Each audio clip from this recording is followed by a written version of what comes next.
Don't forget to subscribe and leave a comment on this video saying I subscribed. Let's get into it.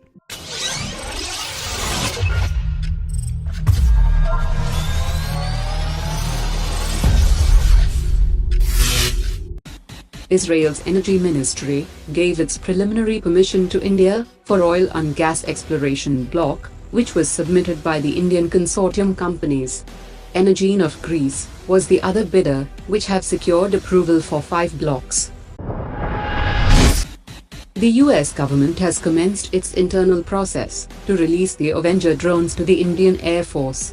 Over the last decade, all 3 Indian armed forces have procured a significant number of systems from Israel. The projection of total requirements by all 3 services is in hundreds and is only limited by the prioritized allocation of defense budget. The Defense Ministry stated that by 2020, the Indian Air Force will have 32 fighter squadrons and 39 helicopter units. Over the past 15 years, the steady induction of Su-30 Mki had partially compensated for the retiring fleet of fighters. Hindustan Aeronautics Limited is about to deliver the last 2 squadrons of Su-30 Mki. Another option that the Indian Air Force is planning is to order 2 more squadrons of Rafale fighters from France. Chinese Foreign Minister has said that China and Pakistan will look at extending their $57 billion China-Pakistan economic corridor to Afghanistan. China is trying to position itself as a helpful party in order to promote talks between Pakistan and Afghanistan.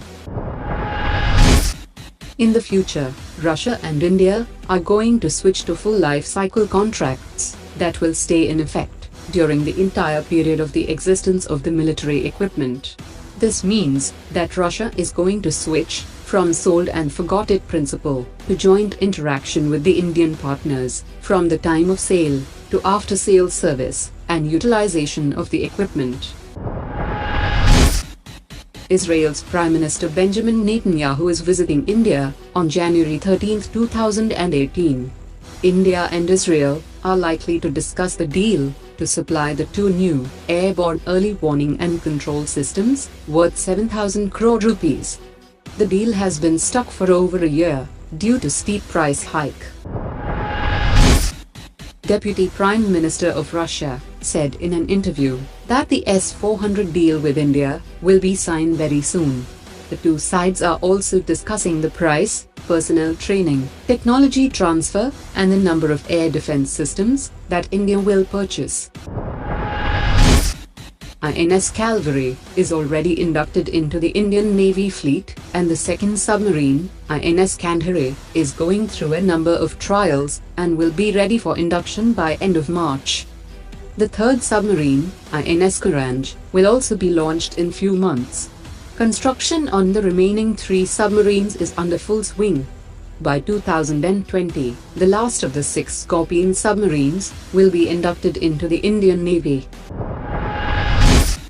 The government said today that the armed forces are facing a shortage of nearly 60,000 personnel, with the army topping the list with over 27,000 vacant posts. To another question, the defense minister said that the procurement of 2 more regiments of AWACS systems has been approved for the Indian Army.